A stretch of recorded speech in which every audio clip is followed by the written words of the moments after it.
ఏంది పంచాయతీ? 2 కిచిడి 2 దోశ. 2 కిచిడి 100 రూపాయలు, 2 దోశ 30 రూపాయలు. మా ఊళ్ళో చెప్పానుగా, మదీనా హోటల్లో కిచిడి సూపర్గా ఉంటుంది, షార్వా సూపర్గా ఉంటుంది. ఒక మసాలా ప్యాకెట్ తెచ్చాను. మసాలా వచ్చేసి దోశలోకి ఏంటంటే బాగుంటుంది. దోశ 15 రూపాయలు అండి, 2 దోశలు ఇచ్చాను. కిచిడి వచ్చి 50 రూపాయలు. కిచిడి అంటారు కానీ బిర్యానీ కూడా సరిపోదండి దీని టేస్ట్కి, అంత బాగుంటుంది. అది మసాలా, ఇది షార్వా. చూడండి, కిచిడి ఒక ముక్క కూడా వేసారు. 50 రూపాయలు తీసుకొని న్యాయం చేస్తారు, నిమ్మదబ్బ వేస్తారు, ఉల్లిపాయలు వేస్తారు. బిర్యానీ అనండి ఇది, ఒక విధంగా చెప్పాలంటే బిర్యానీ కూడా ఈ టేస్ట్ రాదు. మా ఊర్లో కిచిడి అంత బాగుంటుంది. 50 రూపాయలకి ఏమొస్తుంది? అందుకనే మా ఊర్లో ఎలాంటి వాళ్ళే బతకచ్చు. అది కూడా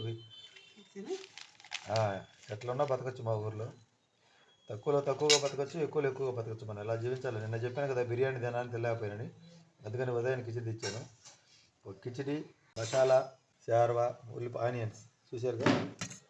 ఎందుకంటే మనం 130 రూపాయలు అది టిఫిన్. 2 దోశ కూడా తెచ్చాం, మళ్ళీ సరిపోతుంది. మా ముగ్గురికి 2 కిచిడి సరిపోం, 2 దోశ కూడా తెచ్చాం. Wow, super. వేడి కిచిడి మసాలా ఉదయాన్నే సూపర్గా ఉంటుంది. అయితే పొద్దున్నే పోవాలి, 7:30 కల్లా పోవాలి. 7:30 లోపల 8 గంటల లోపలికి వెళ్తే నిండుకుండలో అది మనకి ఇస్తారు, బాగా టేస్ట్గా ఉంటుంది. ఈ కిచిడి కిందకి పోయి అడుక్కు పోయి కొంచెం టేస్ట్ తగ్గింది. ఫస్ట్లోనే మనం కానీ తెచ్చుకుంటే ఉదయాన్నే బాగుంటుందండి రుచిగా. 130 రూపాయలు అయితే టిఫిన్ బిల్లు మాకు ఉదయం పూట. సాయంత్రం పూట 110 రూపాయలు అయింది. మధ్యాహ్నం పూట ఏది కావాలంటే చేసుకుందంటాం. చాలామంది ఏమంటారంటే ఎలా బతుకుతారంటే జీవితం అంతా కష్టపడి ఉంటాం, ఎంతో కొంత పొదుపు చేసుకుంటాం కదా. అన్నీ లెక్కలు చెప్పాలి అందరికీ. చెప్పినందువల్ల ఉపయోగం ఏంటి? లెక్కలు చెప్పినందువల్ల ఎవరన్నా మనకేమైనా ఇస్తారా?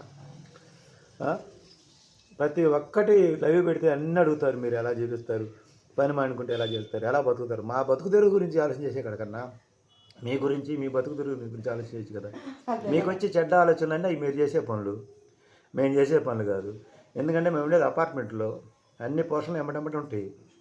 ఇంకా నేను షాప్ కాడ నా గురించి అడిగితే అందరు చెప్తాను. నేను షాప్లోనే పొద్దుగులు కూర్చుంటా. ఉంటే ఇంట్లో ఉంటా, లైవ్ పెట్టుకుంటే ఆ షాప్లో కూర్చుంటా. ఇంక మేము ఎక్కడికి పోతాం? ఏ ఊర్లు కూడా పోము. 2 నెలలకు 3 నెలలకు పోతే ఒంగోలు హాస్పిటల్కి పోతాం. సామాను కూడా మా అబ్బాయి తెచ్చిస్తాడు. ఇలా మా గురించి అన్ని ఆరాలు అసలు అడుగుతున్నారు కదా, అందుకు చేస్తున్నాం. మా దగ్గర ఏముంది ఏం లేదు, ప్రతి ఒక్క మనిషికి కాస్త కోస్తూ జాగ్రత్త అనేది ఉండాలి. గుప్పుడు ఇప్పేసామనుకో మన రోడ్డు మీద కూర్చోబెడతారు. అది తెలుసుకునే ప్రయత్నం మీరు చేస్తున్నారు. మీ జన్మంతా మా అమ్మోడు పడినా మీరు తెలుసుకోలేరు, అది అయ్యే పని కాదు. అలాంటి ఏదో పనులు అయితే నేను చేయను. సింహం సింగల్గా నడిచింది, నా దారి రహదారి. దేవుడు అనేది, మనిషి అనేది పుట్టించిన తర్వాత ఏదో రూపంగా ఏదో రకంగా సాయం చేస్తూనే ఉంటాడు. అదొకటి తెలుసుకోండి.